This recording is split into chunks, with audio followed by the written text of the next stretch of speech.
Use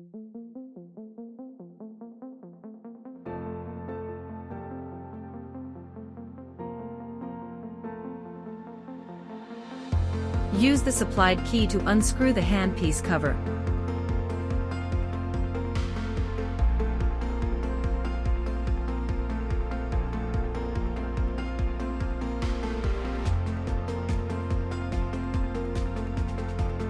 Finish unscrewing it by hand.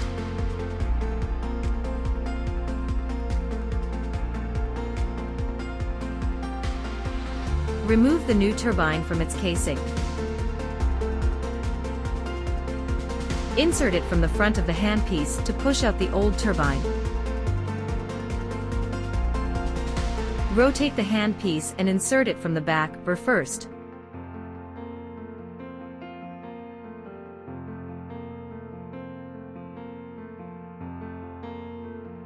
Put the handpiece cover back on and screw it to secure the turbine in place. Your handpiece is ready for use.